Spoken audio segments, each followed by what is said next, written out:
Good evening again, everyone. Again, my name is Stacy Gerhart. I'm the Director of Admissions here at St. Anne's Belfield School. And we're thrilled this evening to bring Kathy Carpenter into your homes and share with you information about the benefits of learning outdoors, the benefits of being outdoors, and then how that is specific to the education that our students in our preschool program receive here at St. Anne's Belfield School. I am joined by two colleagues this evening, our Admission Office Manager, Kay Henyon, who we'll pass it over to in just a moment, but also Kathy Carpenter, our Director of Preschool Program. She's been in early education for over 30 years. Her three sons are graduates of the school.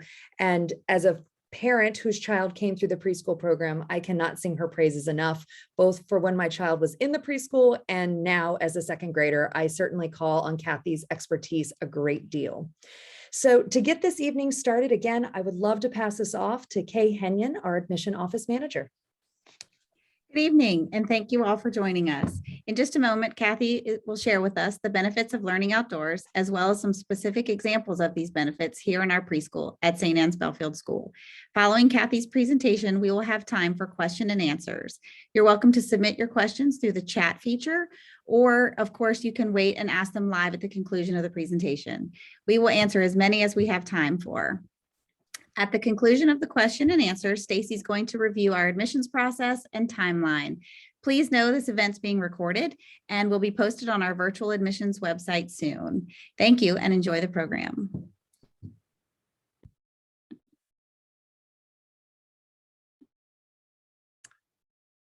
Okay, I can't tell whether I'm on, but I hope I am. My name is Kathy Carpenter, and I'm the Director of the Preschool Program. My hope for this second webinar in the series is to give you a snapshot of what outdoor education means to us at St. Anne's Belfield School. And I've been limited to about 10 minutes, so I could have gone on all night. So let's just start. In 2011, Elizabeth Goodenough, the author of Where Do the Children Play and contributor to the documentary of the same name, was invited to speak at our school about the growing nature deficit and its impact on our children. This started our interest in learning much more. One book that particularly resonated with me was entitled Balanced and Barefoot by Angela Hanscom, who succinctly wrote about the benefits of children's connection to the natural world. And this was the quote that you were reading as you entered this webinar. After researching what nature-based education could bring to our youngest learners, our school fully embraced this approach. Located on a beautiful meadow, our school built upon open air cottages for our preschool 3s, 4s, and our junior kindergarten classes.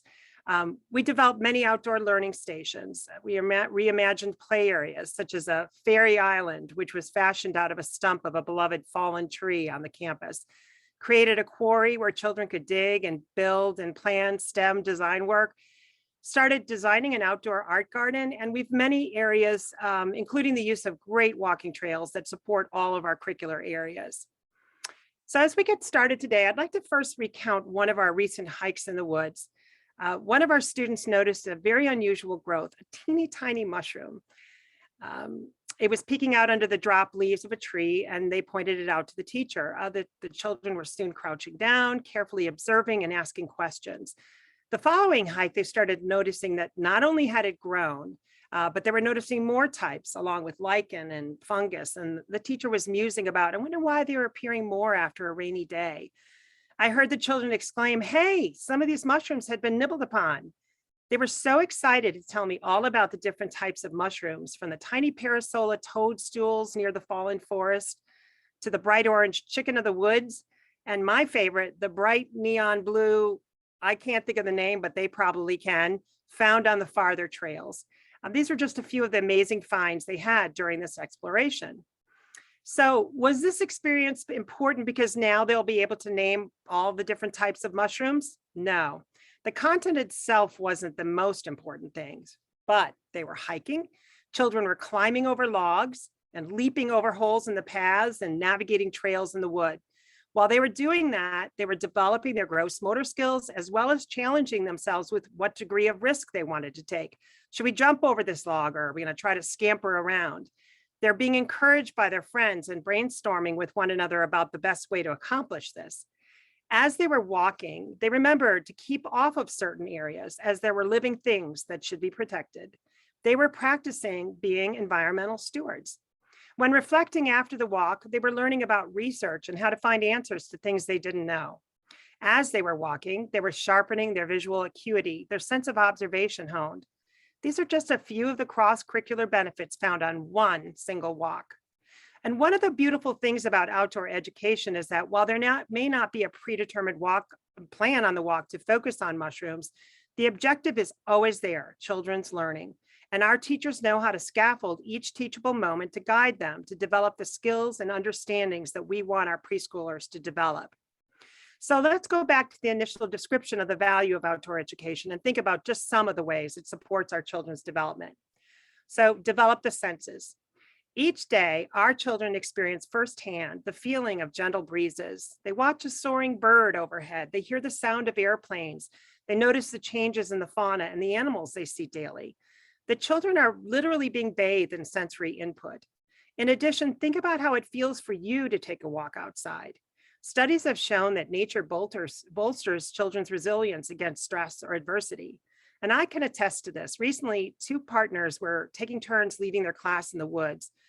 And the child second in line to the first said, "Are you getting happier and happier?" In the book Balanced and Barefoot by Angela Hanscom, she wrote about how the sense of touch is one of the most meaningful sensory experiences a child can have. And think of all the things to touch and explore outside, which provides incredible tactile experiences. We know that evidence has shown that eye function is improved and the sense of smell and taste are heightened when a child spends time outdoors. Doesn't food always taste better outside? Weather is now not seen simply as something they experience on a bulletin board with cutout clouds and suns. Each day brings weather that allows children to authentically discover seasonal changes. Observations are now firsthand and reflections are based on real life experiences. Strengthens motor skills, both gross and fine motor. Well, children require time and space to move their bodies. When children are always indoors, experiences necessary to develop and fine-tune those senses in the joints and muscles are missing. Children learn how to calibrate and regulate their movements when honing these skills. And things like moving a log from one place to another really fits the bill for this kind of needed work. Generally, children who have experienced playing outside injure themselves much less frequently than children who don't have the privilege of extended time outside. This is because they're given this space and time to practice real-life risk assessment. They gain essential gross motor skills and they understand their physical limits. There are skills that, when developed early in life, can help foster a lifetime of self-awareness and safety in the outdoors. With space and different balance opportunities, jumping games, yoga on the meadow, children are experiencing a wonderful skill balance, which is likely to develop a lifelong sense of the value of physical activity. As I mentioned, jumping and crawling over logs, there's always a question of risk. And having real life experiences are so valuable because when a child learns that they can in fact easily walk from one side of the fallen tree to the other, our children understand that they can continue to challenge themselves and they gain self-confidence going forward. Now, today on the playground, one little girl who had been terrified since the start of school of making a leap off a log like her classmates summoned up the courage today to do this, and the smile and satisfaction she gained saying, "I'm not scared anymore." She'll take more risks in the future. Fine motor skills are also supported well in the outdoors. Children develop the grasp patterns needed to hold different implements and objects. The use of both hands to build and stabilize and construct and manipulate create wonderful opportunities to naturally build the muscles that support future years of writing. Inspires creativity and imagination. In Simon Nicholson's article, The Theory of Loose Parts, How Not to Cheat Children, he recognized the need for children to make and build things, play with natural objects, and all the things that satisfy one's curiosity and gives us the pleasure that results from discovery and invention. He noted the need for random materials that can be moved, carried, combined, redesigned, lined up, taken apart, and put together in multiple ways. While the child is the director, the adults prepare and guide and document these open-ended learning experiences. And when children have the opportunity to use these loose parts, and let's face it, nature's truly the ultimate source of loose parts, they have endless ways to make use of them. Each acorn, stone, or stick becomes a part of conversation and encourages social interactions and collaboration. Fosters social emotional growth. Green spaces foster social interaction and therefore social support. So I just mentioned how authentic play leads to creativity and imagination. Well, this in turn helps children learn the skills of getting on with others, being able to negotiate through imaginary play and construction when they all have a common goal. There's no better way to hone these skills of collaboration because nature is a blank canvas of opportunity for design and invention. And this natural inventiveness, exploring, and problem solving that comes from the introduction of loose parts and open-ended play found in nature then leads to a great deal of valuable STEM work.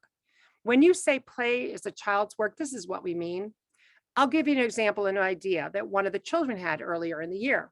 He saw a board and he was putting it onto a larger log. And as he was attempting to cross it, he was tipped right off. Well, rather than become discouraged, his friends started to talk together about what they could do. Was it really going to be a bridge, or somebody discovered, hey, it could be a seesaw? Now they needed to understand and figure out what the fulcrum was. They needed to practice and find the right balance of weights on either log. And they needed to tinker around when figuring out how to shake and share and take turns and all of that. So they learned about engineering and collaboration. And out of this, they had a tremendous sense of pride and innovation, inventiveness, exploring, and problem-solving collaboration. And if you notice in the picture, all of them started to do the same thing. Foundations for academics, independence, resiliency. Well, our children have become so much more resilient. A long hike in the woods, which a few years ago would have been taxing in a way, is now energizing, and children are much more capable by experiencing these opportunities. By challenging themselves each day with new experiences, children start to feel capable. They learn it's actually okay to be in the rain, and they learn to embrace the beauty of each season with the proper gear. And hand in hand in this resilience is a greater sense of independence. They feel confident in their abilities to take on new challenges. Empathy for others, environmental stewardship. Finally, and perhaps one of the most important long-term advantages of nature education is that it very clearly develops empathy for others and environmental stewardship. Our children learn to care for the world around them. Our children no longer shy from bugs and the creepy crawlies of the world, but they now embrace them and rescue them. There's a picture here where our science teacher is showing children how to carefully pick up and scoop up a spider and put it to a safe haven. They learn about care for their cottages and classrooms. One of my favorite examples was when they wanted to grow plants outside their cottages so they might attract friendly bees. And there was discussion about the design of them. And when the mulch came to be delivered, the students asked if they could do the moving since it was their project. The hard work that ensued, the packing of the containers, the moving and jostling about as children learned to navigate the wheelbarrows with these loads, all incredible learning experiences. And as children noticed leaves that needed to be cleaned up around the cottages, independently, they went to gather rakes and began a cleanup job. I'm thinking of having them come by my house this weekend. But the point is, they care about the world around them. Being outside at school offers these authentic opportunities to engage and coexist in the natural world and respond with kindness and compassion. And finally, I want to say one thing that we have learned most of all about nature education: joy. It is simply joyful. Our children come to school excited to be there, excited to play, confident in their abilities, and they're proud to be part of their hedgehog or raccoon or whatever their cottage is named community. And what a better gift for our children than a strong sense of community and a love and excitement for learning. We know we're building a solid foundation for each and every one of them, and we are fully embracing this wonderful outdoor education for as many years as we can do this, because we are not stopping even after the pandemic. It's been such a wonder. Thank you, Stacy.